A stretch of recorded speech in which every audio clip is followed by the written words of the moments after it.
जय जय रघुवीर समर्थ। सुखा सारिखे पूर्ण वैराग्य जाते, वसिष्ठा परिज्ञान योगेश्वराचे।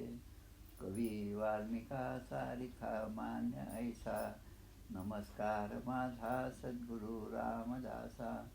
श्रीराम मला वाटते अंतरी त्वा बसावे, तुझ्या दासबोधासी त्वा बोध व्हावे। अपत्यापरी पाववी प्रेमग्रासा, महाराजया सद्गुरु रामदासा। श्रीराम जय जय रघुवीर समर्थ। श्री कृष्ण गोविंद हरे मुरारे, हे नाथ नारायण वासुदेव। प्रद्युम्न दामोदर विश्वनाथ, मुकुंद विष्णोर्भगवन् नमस्ते। सच्चिदानंद रूपाय विश्वोत्पत्त्यादि हेतवे, तापत्रय विनाशाय श्रीकृष्णाय वयं नमः। कृष्णाय वासुदेवाय हरये परमात्मने, प्रणतक्लेशनाशाय गोविन्दाय नमो नमः। वसुदेवसुतं देवं कंसचाणूरमर्दनं, देवकी परमानन्दं कृष्णं वन्दे जगद्गुरुं। कृष्णकमलपत्राक्षं पुण्यश्रवणकीर्तनं, वासुदेवं जगज्योनिं नौमि नारायणं हरिं। कृष्ण कृष्णेति कृष्णेति यो मां स्मरति नित्यशः, जलं भित्त्वा यथा पद्मं संसारात् उद्धराम्यहम्। कृष्णाय वासुदेवाय देवकीनन्दनाय च, नन्दगोपकुमाराय गोविन्दाय नमो नमः। नमः पङ्कजनाभाय नमः पङ्कजमालिने, नमः पङ्कजनेत्राय नमस्ते पङ्कजाङ्घ्रे। गोपाल कृष्ण भगवान की जय। जय जय रघुवीर समर्थ। श्री भगवानुवाच, ज्ञानं परमगुह्यं मे यद्विज्ञानसमन्वितं, स्वरहस्यं तदङ्गं च गृहाण विदितं मया। यावानहं यथा भावो यद्रूपगुणकर्मकः, तथैव तत्त्वविज्ञानमस्तु ते मदनुग्रहात्। अहमेवासमेवाग्रे नान्यद्यत्सतसत्परं, पश्चादहं यदेतच्च योगशिष्येत सोऽस्म्यहम्। मृतेऽर्थं यत् प्रतीयेत् न प्रतीयेत् चात्मनि, तद्विद्यादात्मनो मायां यथा भासो यथा तमः। यथा महान्ति भूतानि भूतेषु चावचेष्वनु, प्रविष्टान्यप्रविष्टानि तथा तेषु न तेष्वहम्। एतावदेव जिज्ञास्यं तत्त्वजिज्ञासनात्मना, अन्वयव्यतिरेकाभ्यां यस्यात् सर्वत्र सर्वदा। एतन्मतं समातिष्ठ परमेण समाधिना, भवान् कल्पविकल्पेषु न विमुह्यति कदाचित्। गोपाल कृष्ण भगवान की जय। दशमस्कंद पूर्वार्थ। दशमस्कंदी प्रथमोध्यायी वसुदेव देवकीचे पाही कंसमारी पुत्र सहाय्यी शिशु हत्यारा महान। भगवंताचा गर्भप्रवेश गर्भस्तुती द्वितीयोध्यायास, श्रीकृष्ण प्रगटला तृतीयास, योगमाया भविष्य चतुर्थी। पंचमात जन्मोत्सव गोकुळी, पूतना षष्ठात उद्धरली, शकट तृणावर्तोद्धार कथा केली सप्तमा माझी। अष्टमी नामकरण बाललीला, नवमी श्रीकृष्ण उखळी बांधला, दशमी यमलार्जुन उद्धरला, एकादशी तारिले वत्स बक, अघासुरोद्धार द्वादशी, ब्रह्मा मोहन नाश त्रयोदशी, ब्रह्मद्वारा स्तुती चतुर्दशी, पंचदशी धेनुक कालिया युद्ध, षोडशी कालियाशी प्रसन्न, सप्तदशी त्याचे पूर्वकथन, दावानली वाचती मृजजन, अष्टादशी प्रलंब तारला, 19 गजानन शांती, 20 शरद ऋतू कथाती, 21व्यात अन्योक्ती वेणुगीत, चिरहरण 22 यज्ञपत्नीवरील कृपा 23, इंद्र यज्ञ निवारण 24, 25 गोवर्धनोद्धारण, श्रीकृष्ण चर्चा 26, श्रीकृष्णाभिषेक 27, नंद बंध मुक्ती 28, 29 रासलीला आरंभ, गोपी विरह 30, गोपिका गीत 31, गोपीशी कृष्ण दर्शन 32, महारास 33, सुदर्शन शंखचूडोद्धार 34, युगलगीत 35, अरिष्टोद्धार अक्रूर गमन 36, 37 केशी व्योमोद्धार, अक्रूर व्रजयात्रा 38, मथुरागमन 39, श्रीकृष्ण स्तुती 40, 41 मथुरा प्रवेश, कुब्जेवर कृपा धनुष्यभंग, कंस व्याकुळता 42 सांग, कुवलयोद्धार मल्लयुद्ध रंग 43 निवेदला, चाणूर मुष्टिक कंसोद्धारण 44व्यात कथन, कृष्ण बळराम सूत्रबंधन गुरुकुळ प्रवेश 45, उद्धव व्रजयात्रा 46, उद्धव गोपी भ्रमरगीताशी 47व्या अध्यायाशी केले निवेदन, अध्याय 48 श्रीकृष्ण भेटी कुब्जा अक्रूर ग्रहाशी, अक्रूर हस्तिनापुराशी 49 जात असे. गोपाल कृष्ण भगवान की जय. जय जय रघुवीर समर्थ. श्रीकृष्ण गोविंद हरे मुरारे, हे नाथ नारायण वासुदेव प्रद्युम्न दामोदर विश्वनाथ मुकुंद विष्णू भगवान नमस्ते. दशमस्कंदामध्ये 7वा अध्याय आपल्याला पाहायचा. आतापर्यंत आपण श्रीकृष्णाच्या बाललीला ज्या आहेत त्यामधल्या पूतनोद्धार इथपर्यंत आपण पाहिलं. आता या अध्यायामध्ये जसं भगवंताचा जन्म श्रावण वद्य अष्टमीला झाला, आता ती अष्टमी येणारच आहे. आता भगवंताचं आणि बलरामांचं वय जे आहे ते जवळपास 3 महिन्यांचं आहे. या अध्यायामध्ये भगवंताचा जन्म नक्षत्र जे होतं ते रोहिणी नक्षत्र होतं. जसं नरसिंह भगवंत जेव्हा प्रकट झाले तेव्हा स्वाती नक्षत्र होतं, वैशाख शुद्ध त्रयोदशी. भगवान श्रीराम प्रकट झाले तेव्हा चैत्र शुद्ध नवमी नक्षत्र पुनर्वसू होतं. तसं आता या महिन्यामध्ये जे नक्षत्र आहे ते रोहिणी नक्षत्र आहे. रोहिणी नक्षत्रावर भगवंताचा प्रकट झाले, भगवंत चतुर्भुज रूपामध्ये रोहिणी नक्षत्र. आता जी लीला आपल्याला पाहिजे ती लीला म्हणजे शकटासुर आणि तृणावर्त हे 2 राक्षस जे कंसाने पाठवले होते त्यांच्याशी भगवंताने केलेली लीला आणि त्यांचा केलेला उद्धार. श्रीकृष्णाचे मामा असणारे कंस, मामाकडून कोणी जरी आलं तर जसं आपल्याला वाटतं की अरे आमच्या मामाने काहीतरी खेळणं पाठवलं असेल असं भगवंत विचार करतात. आणि त्यामध्ये हे शकट असुर आणि त्यानंतर तृणावर्त. तृणावर्त म्हणजे एखाद्या वावटळीप्रमाणे येणारा असुर, असे 2 खेळणी भगवंताच्या या लीलांमध्ये आता प्रवेश करीत आहेत. राजा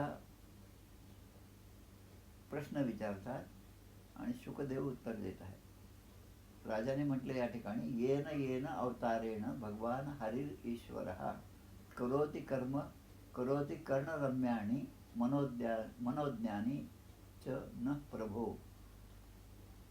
भगवंताचे जे जे अवतार झाले, येन येनावतारेण, जे जे अवतार झाले भगवान हरिर ईश्वरा, भगवंताने पुष्कळसे अवतार धारण केले आणि मनोहर आणि श्रवणीय अशा लीला केल्या. करोति कर्णरम्याणी, कर्णरम्याणी म्हणजे कानाला ऐकल्यानंतर माणूसाचं मन त्या ठिकाणी रमतं अशा लीला त्याने केल्या.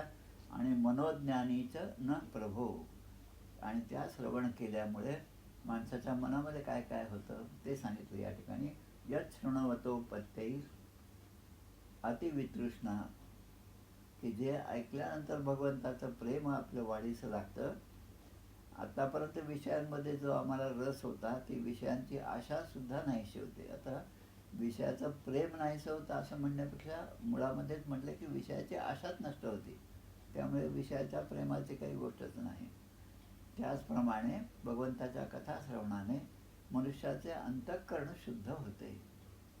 अंतःकरण शुद्धी जी आहे ती फार महत्त्वाची आहे. त्याशिवाय भगवंताचं प्रगटीकरण होत नाही. एखाद्या ओबडधोबड दगडामधून भगवंताची मूर्ती तयार करत असताना जसा अनावश्यक भाग त्यातून काढला जातो, मूर्तिकार ते काढतात आणि मग ती मूर्ती त्यामध्ये प्रगट होते. ती मूर्ती कुठून बाहेरून आलेली नसती, पण अनावश्यक गोष्टी निघून गेल्यावर ते मूर्तीचं प्रगटीकरण होतं. तसं विषयांची आशा नाहीशी झाली, अंतःकरण शुद्ध झालं, मग भगवंत त्या ठिकाणी प्रवेश करतात.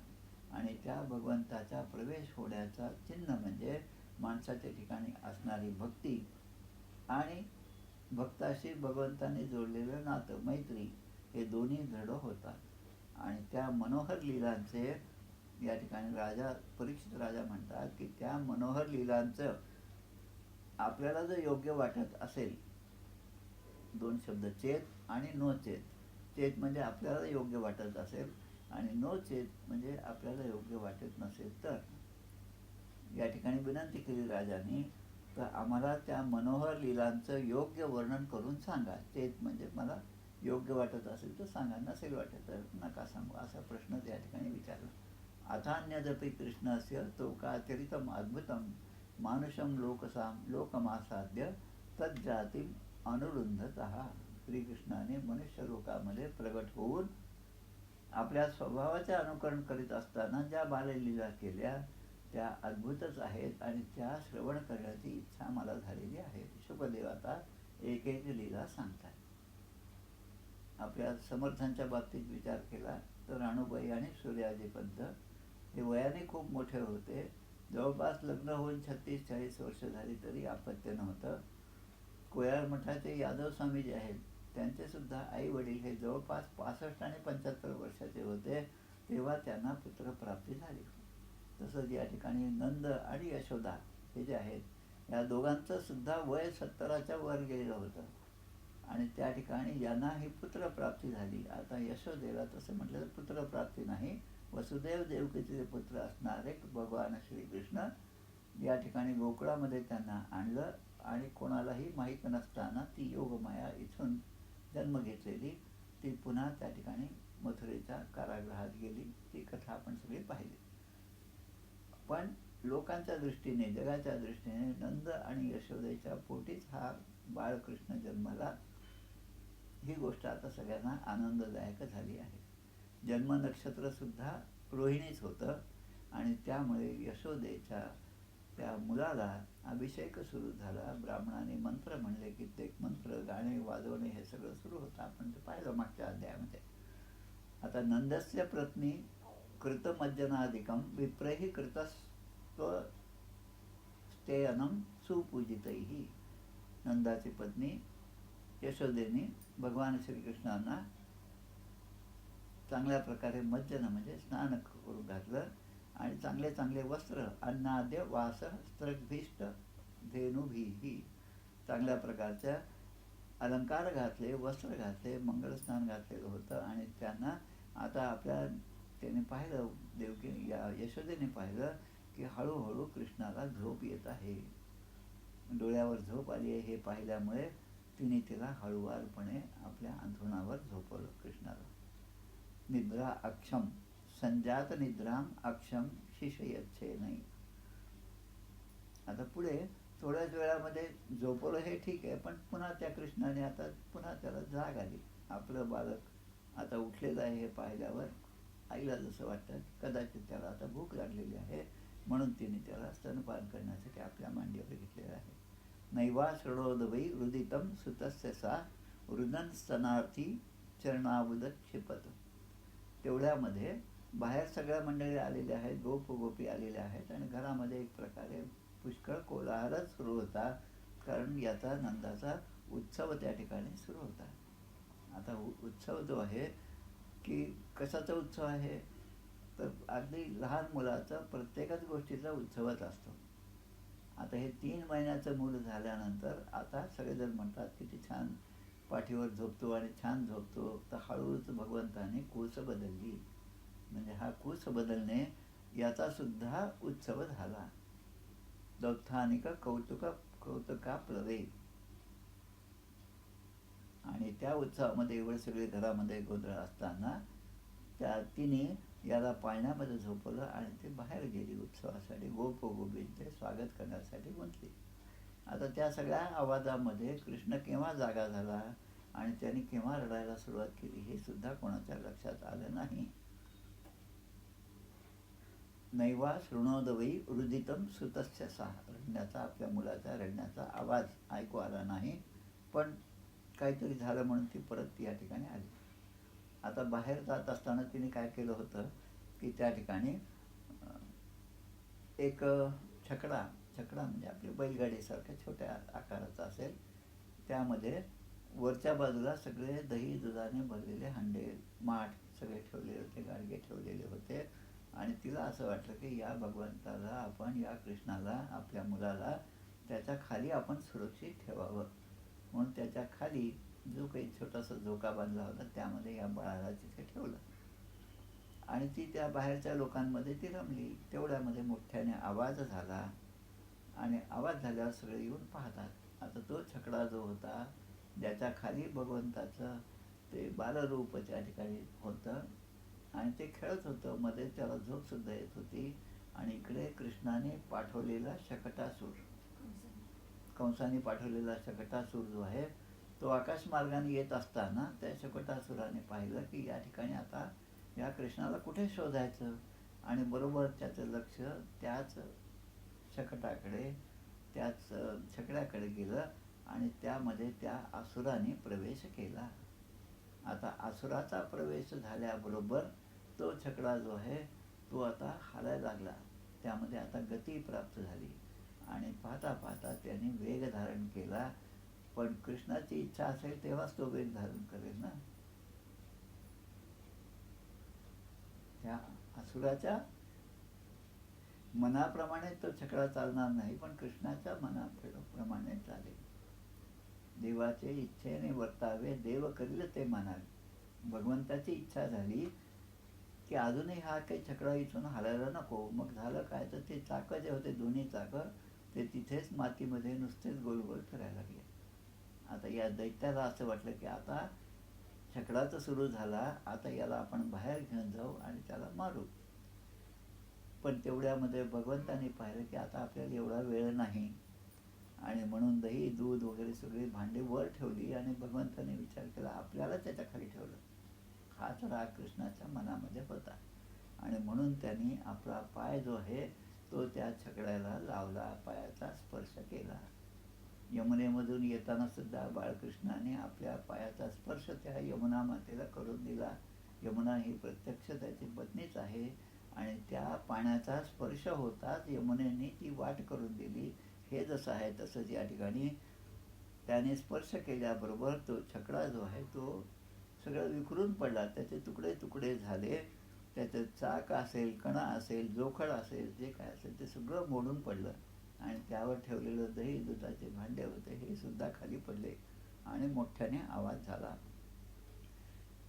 आणि मग दृष्ट्वा यशोदा प्रमुखा व्रजस्त्रियाः औत्थानिके कर्मणी याः समागताः. त्या उत्सवासाठी आलेल्या सगळ्या स्त्रिया, यशोदा, रोहिणी माता, नंद, हे सगळं तो आवाज पाहून सगळे धावत आले. ही विचित्र घटना त्यांनी पाहिली आणि सगळ्यांना ते आश्चर्य वाटलं की अरे आताच याला इथे झोपून गेलो होतो आपण आणि हा छकडा कसा काय उलटला, असं सगळ्यांच्या मनामध्ये प्रश्न आला. वृद्धतानेन पादेन क्षिप्तमेतन्न संशयः. तिथे असणारे जे गोप गोपी होते, लहान मुलं होते, गोपाळ जे होते, ते सांगत होते की या कृष्णाने रडताना पायाने त्या छकड्याला धक्का दिला असं आम्ही पाहिलं, असं त्या मुलाने सांगितलं. आता काही काही वेळेस मुलं सांगतात तेव्हा आईबाप किंवा मोठे माणसं त्याच्यावर विश्वास येत नाही. अरे काय हे काहीतरी मुलं काहीतरी सांगत असतील, असं कुठे एवढा मोठा छकडा असा तुकडे तुकडे तुकडे होऊन पडतो काय. मुलांची बडबड त्यांनी काही तेवढं लक्ष दिलं नाही. पण कारण त्यांना आपल्या मुलाचा हा असामान्य असा पराक्रम जो आहे तो माहीत नव्हता, म्हणून त्यांनी लक्ष दिलं नाही. रुदंत सुतमादाय यशोदा ग्रह शंकितः. आता यशोदा माताच आहे, तिला मात्र शंका आली की याचं जे काय जन्म नक्षत्र आहे, याची जी कुंडली आहे, त्यामधले जे ग्रह आहेत, नवग्रह जे असतात, त्यामधला एखादा कोणता तरी ग्रहाचा कोप झाला असं तिला वाटलं. आता काही ना काही आपल्या मुलाला काही अनिष्ट झालं तर आईच्या मनामध्ये जशा शंका येतात तसे तिला शंका आल्या आणि तिने त्या ठिकाणी असणाऱ्या ब्राह्मणांना बोलवून वेदपाठ आणि शांतीपाठ केला आणि त्याला आपल्या मांडीवर घेतलं. सुप्तैही स्तनपामम अपायत, त्याला दूध पाजायला घेतलं. पूर्वव्रत स्थापितम गोपैही. आता तो छकडा जो उलटा पडला होता त्याला काही बलाढ्य अशा त्या गोपांनी पुन्हा त्याला व्यवस्थित ठेवलं आणि त्याच्यावर पुरीप्रमाणे ते साहित्य सगळं ठेवलं. इकडे ब्राह्मण हवन करीत होते. हवी म्हणजे दही, अक्षता दर्भ आणि पाणी हे मंगलद्रव्य आहेत. कोणाचंही मोठ्या माणसाचं स्वागत करत असताना जसं आपण आपल्या परंपरेत ग्रंथामध्ये वाचतो तसं स्वागत करत असताना सगळीकडे सडा टाकलेले आहेत. दधी, अक्षदा, दर्भ, पाणी यांचं सिंचन केलेलं आहे. आणि अशी त्या ठिकाणची म्हणजे परिस्थिती झाली. आणि आता या ठिकाणी 2 श्लोक महत्त्वाचे सांगतात. ते सत्यशील ब्राह्मण. सत्यशील ब्राह्मण असेल तर त्याचं वचन त्याने बोललेलं कधीही विफल होत नाही. आता कोणाला सत्यशील म्हणायचं की ज्या ब्राह्मणाच्या ठिकाणी असूया नाही, असत्य भाषण नाही, दंभ नाही, ईर्ष्या नाही, हिंसा नाही आणि केल्या कर्माचा अभिमान नाही.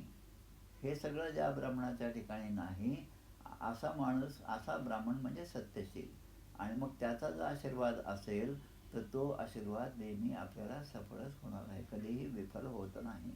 असा विचार करून नंदांनी आपल्या त्या मुलाला उचलून घेतलं आणि ब्राह्मणांकडून वेदोच्चार केले. सामवेद, ऋग्वेद आणि यजुर्वेद याला 3 वेद, त्रैवेद असं म्हणतात. आणि अथर्ववेद जो आहे तो वेगळा आहे यापेक्षा. आणि पुण्यावाचन सुद्धा झालं. त्या मुलाला पुन्हा स्नान घातलं त्या बालकृष्णाला आणि हवन करून पंचपक्वानाचे भोजन ब्राह्मणांना त्यांनी त्या ठिकाणी दिलं. तेव्हा कुठे नंदांना थोडेसे आनंद झाला की कारण आता एक एक अरिष्ट येत आहे. ती पुतना येऊन गेली तेव्हासुद्धा केवढं मोठं अरिष्ट आलं होतं. आतासुद्धा या कृष्णाला झोपवलं तर तो छकडासुद्धा मोडून पडला.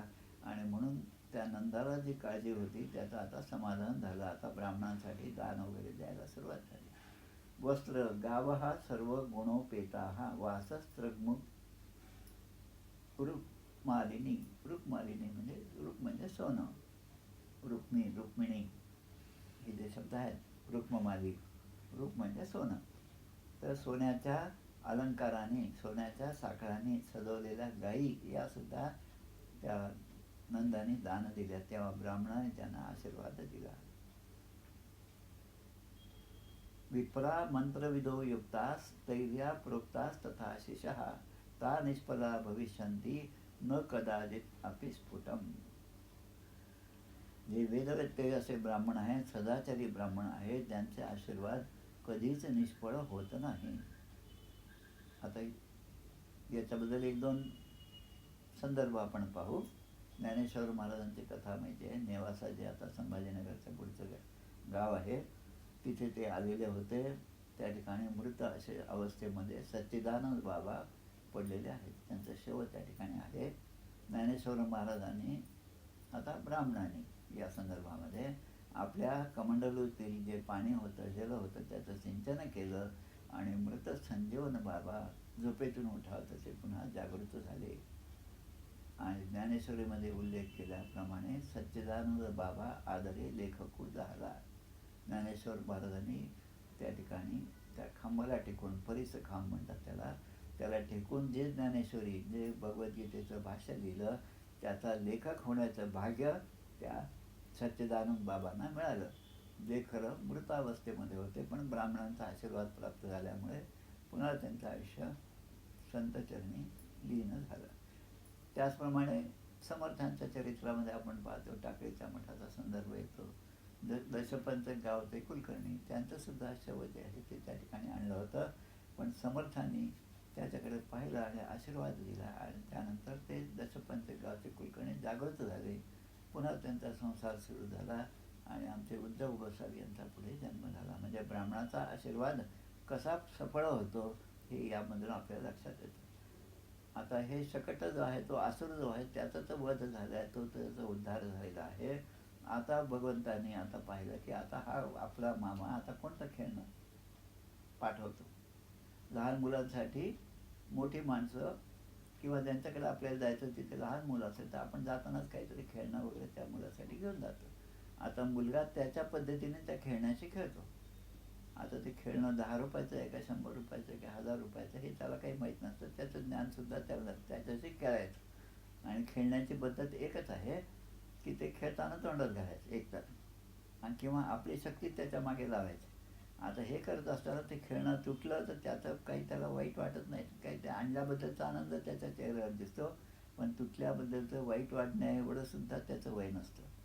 तसं या ठिकाणी आता मुलीला त्या आपल्या भगवान कृष्णाला यशोदा मांडीवर घेऊन बसलेली आहे, त्याचे लाड करीत आहे आणि एवढ्यात भगवंतानी आपलं वजन जे आहे ते आपोआप वाढवलं. ही सिद्धी जी आहे अष्टसिद्धी, अष्टसिद्धी नवनिधिके जाता असबर दीन जानकी माता. आजकाल आपल्या मोबाईलमध्ये बऱ्याच ठिकाणी येत असेल, शाळेमध्ये सुद्धा उत्तरेपासून दक्षिणेपर्यंत अनेक शाळांमध्ये या हनुमान चालिसाचा पाठ मुलांकडून करून घेत आहेत. ही सगळी चांगली गोष्ट आहे. अष्टसिद्धी ज्या आहेत आणिमान, महिमा, गरिमा, लघिमा, प्राप्ती, प्राकाम्य, ईशिता आणि वशिता. मारुतीरायाला ही सिद्धी प्राप्त झाली. ती कोणाकडून प्राप्त झाली? ती माता सीतेने ही सिद्धी मारुतीरायाला प्रदान केली होती. कोणता प्रसंग? तर रावणाचा पराभव झाला, रावण मरून पडलेला आहे ही गोष्ट सांगण्यासाठी जेव्हा हनुमंत त्या ठिकाणी अशोकवनामध्ये गेले तेव्हा सीतेला झालेला आनंद आणि याला आता काय देऊ असं तिने विचार केला, तेव्हा या अष्टसिद्धी मारुतीला प्रदान केल्या होत्या. तसं या ठिकाणी गरिमाणम शिशोर ओढून न से हे गिरीकूटबत. मांडीवर झोपलेले आहे, यशोदेच्या मांडीवर कृष्ण झोपलेला आहे. आता कृष्णाने जाणलं की आता एक तासूर आपण मारून परत पाठवलेला आहे, त्याचा उद्धार झाला. आता आपला मामा आपल्यासाठी कोणता खेळणं पाठवतो यासाठी आता तयारी कृष्णाने आधीपासूनच सुरुवात केली. मातेच्या मांडीवर मी आहे तेव्हा तो असुर माझ्याजवळ काही येणार नाही, म्हणून याने आपलं वजन वाढवलं. महिमा, गरिमा, लघिमा या सिद्धींचा वापर सुरू झाला. आमचे अनंतदास महाराज जे आहेत धाराशिवचे, त्यांचं चरित्र सुद्धा खूप उत्तम असं चरित्र आहे. अनंतायन नावाची पोथी आहे. दरवर्षी त्यांच्या पुण्यतिथीला त्याचं वाचन मी करीत असतो. सगळ्यांनीच करावं असं इतकं सुंदर चरित्र ते आहे. ते अगदी दिसायला अगदी रोड होते, खूपच रोड. अनंतदास महाराज लातूरच्या जवळ असणारं उदगीर गाव, आणि उदगीर गावापासून एका छोट्याशा गावामध्ये त्यांना जायचं होतं. भक्तांनी त्यांना बोलावलं होतं. हे वेळेचे फार पक्के होते. 11 वाजता सांगितल्याप्रमाणे ते तयार होऊन घराच्या बाहेर येऊन त्या ठिकाणी बसले. आता ते पालखीची वाट पाहत होते. तेवढ्यात पालखी आली. 10-12 भोई जे आहेत पालखी वाहणारे ते भोई त्या ठिकाणी आले. ते चांगले दर्जागत पैलवान असे होते. आल्यावर त्यांनी पालखी खाली ठेवली, महाराजांना नमस्कार केला. त्या 10-12 जणांनी महाराजांना पाहिलं आणि त्यांच्या मनामध्ये आलं, अरे इतक्या रोडक्या माणसाला या संतांना घेऊन जायचं पालखीमध्ये, 10-12 जण आपण उगीचच आलो. त्यातील मग दोघांनी असा विचार केला, आपणच आता ही पालखी उचलू, बाकीचे 10 माणसं काय कामाचे. आता महाराजांनी, अनंतदास महाराजांनी या गरिमा सिद्धीचा उपयोग करून स्वतःचं वजन वाढवलं. ते त्या पालखीमध्ये जाऊन बसले. आता वजन वाढवणं म्हणजे दिसतात तेवढेच रोड, पण त्यांचं वजनच वाढलेलं असतं. त्या दोन्ही भुयाने ते उचलण्याचा कितीही प्रयत्न केला तरी ती पालखी त्यांना उचलता आली नाही. अगदी याच पद्धतीने या ठिकाणी आईच्या मांडीवर असलेल्या भगवान श्रीकृष्णाने आपलं वजन उचललं, वजन वाढवलं, आणि त्या मातेने आता इतकं वजन कसं काय वाढलं याचा विचार करायलाही सुद्धा तिला वेळ नव्हता. आणि तो जड वाटायला लागला. आणि दुसरीकडे वादळ पण आलेलं होतं. आता वादळ कशाचं आहे, कसं काय वादळ आलं, इतकं शांत निरभ्र आकाश होतं, कुठेही ढग नव्हते, काहीच नव्हतं, पण अशी परिस्थिती कशी बदलली हे पाहण्याची इच्छा तिच्या मनामध्ये झाली. आता हा इकडे मुलगा कृष्ण आपला जो आहे बाळकृष्ण, तो सुद्धा जड वाटायला लागला, म्हणून त्यांनी त्याला खाली ठेवलं आणि ती बाहेर जाऊन ते पाहू लागली. दैत्यो नामना तणावर्त कंसभृत्य प्रणोदित चक्रवात स्वरूपेण जहारासीन अर्भकम. तृणावर्त नावाचा दैत्य कंसाने पाठवलेला होता. कंसाच्या सांगण्याप्रमाणे तृणावर्त, आवर्त म्हणजे भोवरा, जसं पाण्यामध्ये भोवरा असतो तसं आपण पाहतो की एकदमच काहीतरी वारा व्हायला लागला आणि एकदम कुठेतरी वावटळ येतं, आणि असणारं जे रस्त्यावर आपल्याला दिसतं ते चक्रीवादळ ज्याला म्हणतो आपण, त्यामध्ये गोल गोल गोल गोल असं असतं, आणि त्यामध्ये आपण सापडलं की आपण सुद्धा त्या भोवऱ्याप्रमाणे फिरत जातो आणि कुठेतरी उंच नेऊन आपल्याला ते पाडतं. गडावर सुद्धा अशाच प्रकारचं वादळ जेव्हा येतं, पूर्वी एकदा आलं होतं मला आठवतं, तेव्हा गडावरचे जे खोल्यांवरचे पत्रे होते ते जवळपास 15-20 किलोमीटर अंतरावर जाऊन पडलेले नंतर 2-3 दिवसानंतर लक्षात आले. असा हा तृणावर्त त्या ठिकाणी आला आणि त्या तृणावर्ताने पाहिलं की अरे हा जो बालक आहे, अष्टमे गर्भे, जी आकाशवाणी होती, 8वा गर्भ जो आहे तो तुझा नाश करणार आहे कंसाचा, हे जे कंसाने आपल्या सगळ्यांना सांगितलं होतं, सरदारांना सांगितलं, त्याप्रमाणे हाच तो बालक आहे असं म्हणून त्या तृणावर्ताने खाली येऊन त्या बालकाला उचललं. आणि आता तो आवर्त त्या वाटळीचं रूप त्याने धारण केलं आणि सगळ्यांचे डोळे धूळ धूळ जास्त झाली की आपल्याला काही धूळ नसताना आपण डोळ्यामध्ये काही ना काही एवढंसं केलं तरी आपण किती त्रासून जातो. पण एवढी मोठी धूळ असल्यामुळे आपल्या बाजूचा माणूससुद्धा दिसत नव्हता अशी परिस्थिती झाली. आणि त्या गोकुळामध्ये, संपूर्ण गोकुळामध्ये सगळं धुळीने आणि अंधाराने सगळं काळोखच झाला होता.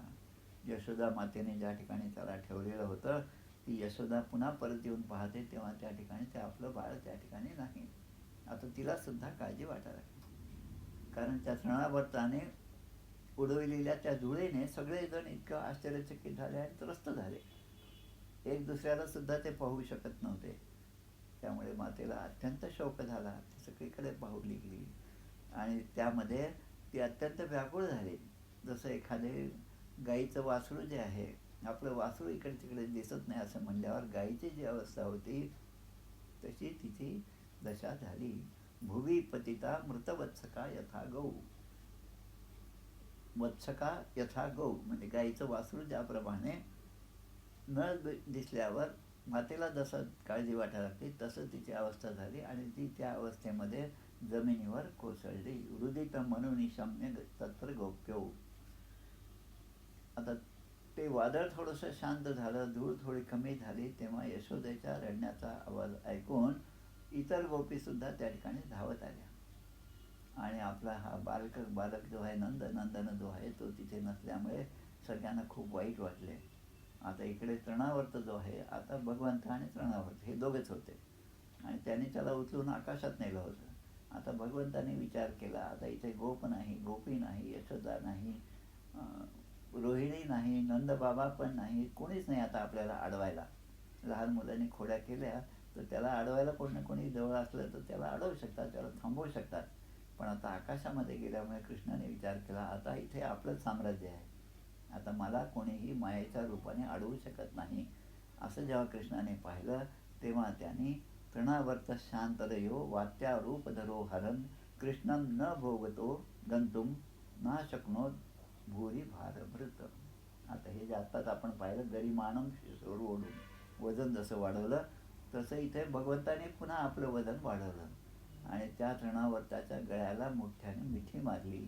आता वजन त्याचं वाढलं. आत्तापर्यंत कृष्ण बालरूपात होते आणि तो तृणावर्ताचंच वजन जास्त होतं, पण तृणावर्ताला दिसलं की एखादा शिलाखंड मी पकडून आणला की काय असं त्याचं वजन त्याला जाणवू लागलं. त्याने असा गळा पकडला की तो काहीच करू शकला नाही. ना शक्नोत भूरी भारभृत तम अस्मानं मन्यमान आत्मनो गुरुमत्तया गले गृहीत उत्सृढम ना शक्नोत अद्भुता अर्भकम. आता कृष्णाने त्याचा गळाच पकडला. गळ्यामध्ये एखादा मोठा दगड बांधल्यावर जसं माणसाचं होतं तशी त्याची अवस्था झाली आणि गलग्रहण निश्चेष्टो दैत्यो निर्गत लोचन. हा इतक्या जोराने त्याला आवडलं की त्या बालकाला तो काही दूर करूच शकला नाही आणि त्याचे डोळेसुद्धा बुबुळसुद्धा बाहेर आले आणि निश्चेष्ट झाला आणि तो बालकासह या व्रजभूमीमध्ये येऊन पडला. आता एवढा मोठा राक्षस तृणावर्त आधी म्हणजे नुसता तृणावर्त धूळ आहे, वावटळ आहे, एवढंच आहे, त्याचं काय वजन असणार. पण जेव्हा आता तो पडला तेव्हा त्यांनी मूळ रूप धारण केलं. मायेने राक्षसांना ही विद्या आहे, ती राक्षसाची ओडंबरी विद्या समर्थाने आपल्या दासबोधात सांगितलं. तसं या ठिकाणी सगळ्या गोपी त्या ठिकाणी बाहेर आल्या आणि त्यांनी हे पाहिलं तेव्हा स्त्रिया सगळ्या रडत होत्या आणि अकराळ विकराळ असं रूप धारण करून एका मोठा दगड खाली पडावा तसा हा राक्षस त्या ठिकाणी मरून पडलेला होता. पुरम यथा रुद्र शरेण विद्धम. त्रिपुरासुराची या ठिकाणची आठवण होती. शुकदेव सांगतात त्रिपुरासुराच्या वेळेस जसं भगवान शंकराने त्या त्रिपुराचा वध केला त्याप्रमाणे घायाळ होऊन पडलेला त्रिपुरासुरच आहे की काय असं सगळ्यांना वाटायला लागलं. कृष्ण जो आहे तो त्याच्या वक्षस्थळावर लोंबकळत असलेला त्यांनी पाहिला. आता तो राक्षस एवढा मोठा अजस्र, त्याचं सगळं रूप पाहिलं. गोपींना खूप आश्चर्य वाटलं आणि वाईटसुद्धा वाटलं. तर या कृष्णाला या राक्षसापासून दूर करावं म्हणून त्यांनी प्रयत्न केला गोपांनी, आणि मग कृष्णाला उचलून त्यांनी मातेकडे आणून दिलं. आता आपला मुलगा सुखरूप बाहेर पडला, मृत्यूच्या जाळेतून तो बाहेर आला, आणि हे पाहून आश्चर्य तर वाटलं. आणि ही घटना एक अद्भुत घटना आहे. राक्षसाच्या मुखातून त्याला बाहेर काढून आपल्या या गोपांनी आणलेला आहे, तो परत आलेला आहे. आता याच्याबद्दल जेव्हा ते विचार करतात सगळे गावातली सगळी मंडळी ब्रजवासी, तेव्हा ते म्हणतात की या दुष्ट पाप्याला त्याच्या पापानेच इथे त्याला मारलेलं आहे. म्हणजे आपल्या या छोट्या बालकाचा काही पराक्रम आहे हे मायेमुळे ते जाणू शकले नाही. आणि मग ते म्हणतात की जसं आता वसुदेव आहेत की त्यांनी असं पाहिलं की या ठिकाणी पुष्कळ अद्भुत अशा घटना घडत आहेत. वसुदेव विचार करतात, कारण वसुदेवांना सुरुवातीपासून माहीत, कारण त्यांनी ते चतुर्भुज रूप पाहिलेलं असतं. पण अशा घटना घडलेल्या आहेत आणि नंदाला आश्चर्य वाटलं. आणि नंद म्हणतात की वसुदेवाचं जे म्हणणं होतं ते खरंच आहे. कारण नंद जेव्हा कर भरण्यासाठी त्या मथुरेमध्ये गेले होते तेव्हा करोवै वार्षिको दत्तो राजने दृष्टा वयंच वहा नेहस्थेयम बहुतीथम संत्युत्पाताश्च गोकुले. हे अनेक प्रकारचे उत्पाद गोकुळामध्ये होत आहेत. ते नंदाला समजावून सांगतात हे वार्षिक कर देण्याचं काम तुमचं झालेलं आहे, त्यामुळे आता तुम्ही आता या ठिकाणी निघून आपल्या गोकुळामध्ये परत जावं, असं जे नंदाला वसुदेव सांगत होते. त्यांचं म्हणणं बरोबरच आहे, यांना पटलं. तसंच वसुदेवाचे म्हणणे खरे आहे हे पाहून नंदाला सुद्धा आश्चर्य वाटलं. आणि इकडे आता त्या बालकाला तिने घेतलेलं आहे. यशोदा आपल्या बाळाला मांडीवर घेऊन प्रेमाने दूध पाजत होते असं त्यांना दिसलं. पीतप्रायस्य जननी सा तस्य रुचिरस्मितं मुखं लालयती राजन जमृतो ददृशे इदम. आता तिने बाळाला मांडीवर घेतलेला आहे आणि दूध पिऊन भगवान श्रीकृष्णाला आता झोप येत होती. आता झोप आली की जशी जांभई येते त्याप्रमाणे भगवंताला जांभई आली. श्रीकृष्णाने जांभई दिली.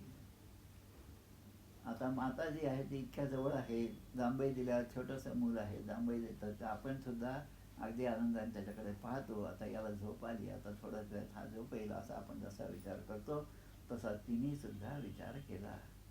आणि त्याचं जे तोंड एवढंसं होतं, छोटंसं तोंड उघडलं तेव्हा, आणि तिने त्यामध्ये मुखामध्ये पाहिलं. काय पाहिलं तर आकाश, अंतरिक्ष, ज्योतिर्मंडल, दिशा, सूर्य, चंद्र, अग्नी, वायू, समुद्र, द्वीप, पर्वत, नद्या, वने आणि सगळे चराचर पदार्थ त्या मुखामध्ये तिला दिसले.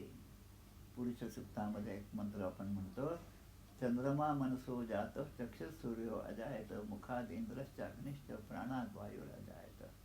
असं सगळं त्यांना त्या ठिकाणी तिला दिसलं. आणि मग ती आता आत्तापर्यंत त्याला आपलं मूल म्हणून पाहत होती, पण असं काय आपल्याला अद्भुत दिसलं याच्या मुखामध्ये, याच्याबद्दल ती विचार करत होती. खम रोदसी ज्योतिर आणि कमाशाहा सूर्येंदु वन्हे श्वसनांबुधीश्च द्वीपा नगांस तद्दुहित्र वनानी भूतानी यानी स्थिर जंगमानी. सगळं भूत मात्र स्थिर जंगम चल अचल या सगळ्या गोष्टी त्या मुखामध्ये तिला दिसल्या. आता ते बाळ किती होतं तर 3 महिन्याचं बाळ मांडीवर झोपलेलं होतं आणि त्याने ती जांभई दिली. आणि भगवंतानी आपलं जे मूळ स्वरूप आहे त्याची आठवण पुन्हा तिला सुद्धा करून दिली. सा वीक्ष विश्वं सहसा राजन संजात वेपथुः समिल्य मृगशावाक्षी नेत्रे आसीद सुविस्मिता. परीक्षित राजाला शुकदेव सांगत आहेत की आपल्या पुत्राच्या मुखामध्ये अशा प्रकारे अचानक सगळं जग पाहिल्यामुळे हरणाच्या पाडसाच्या डोळ्यासारखे डोळे असणारी ती यशोदा जी आहे ती सुद्धा आता घाबरली आणि ती थरथर कापू लागली. आणि तिने अत्यंत आश्चर्यचकित होऊन आपले डोळे बंद करून घेतले. कोणी यशोदा मातेने. असं ह्या ठिकाणचं कथानक जे आहे या 7व्या अध्यायामध्ये ते कथानक झालेलं आहे. आता पुढचा अध्याय जो आहे तो जवळपास 52 श्लोकांचा आहे. त्यामुळे तो काही आज पूर्ण करावा असं मला वाटत नाही, कारण त्याला बराच वेळ लागणार आहे. पुढच्या अध्यायामध्ये आपण पाहणार आहोत, उद्याच पाहणार आहोत, की भगवंताचा नामकरण संस्कार आणि भगवंताची बाललीला. आजच्या अध्यायामध्ये तृणावर्त आणि शकटासूर यांचा उद्धार जो आहे तो आपण पाहिलेला आहे. काही अध्याय मोठे आहेत, काही लहान आहेत, त्यामुळे तो अध्याय आपण उद्या पाहू, नामकरण संस्कार आणि बाललीला. आता आत्ताच्या अध्यायामध्ये भगवंताचं वय 3 वर्षाचं होतं आणि 3 महिन्याचं, आणि आता त्यांचं जे वय आहे ते आता जवळपास 1 वर्षाचं आहे. म्हणजे एवढा काळ त्यामध्ये गेला, हे आपण लक्षात घ्यावं. गर्गमुनी जे आहेत त्यांचं नाव येतं, गर्ग संहिता आहे. जसं आपण नारदांचं नारद भक्तिसूत्र आहे, तसं गर्ग संहिता सुद्धा आहे भक्तीबद्दलची, गर्गाने लिहिली. आणि वसुदेव आणि कंस किंवा या यदुकुळाचे पुरोहित असणारे हे गर्ग आहेत. आणि नंद जे आहेत गोकुळामधले त्यांचे पुरोहित जे आहेत ते शांडिल्य आहेत.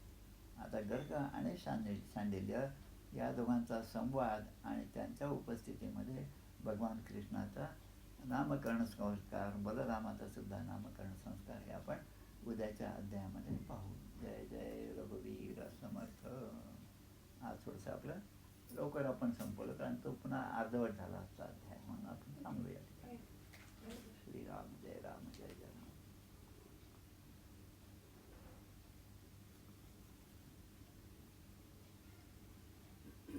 जय हो जय श्री भागवता, आरती करी तुझ भगवंता. जय हो जय श्री भागवता, आरती करी तुझ भगवंता. श्री शुक मुनीने परम भक्तीने, नाना परीने गायले जा हरिचरिता. आरती करी तुझ भगवंता. वेद तरुचे मधुर फळ, स्वादुरसे जे सोज्वळ. आत्मा राम मुनी अचळ, सेवुनी करीती जन सफळ. महापर्वणी आली अवनी, की अगहरिणी भवजल तरणी. ती पतिता आरती करी तुझ भगवंता. येथे व्यासाची वाणी, सार्थक हरिगुण गावोनी. शास्त्र पुराणी मुकुटमणी, परम प्रेमामृत जननी. सहज सेविता भाविक भक्ता, उदार दाता मोक्ष तत्वता देहाता. आरती करी तुझ भगवंता. गमते जणू मानस तीर्थ, द्वादश सोपाने युक्त. निर्मल भक्ती जले भरित, विहरे हरिहंस चितेथ. श्लोक सुकुमले संत अलिकुले, सेवुनी रमले भान विसरले. रस पिता आरती करी तुझ भगवंता.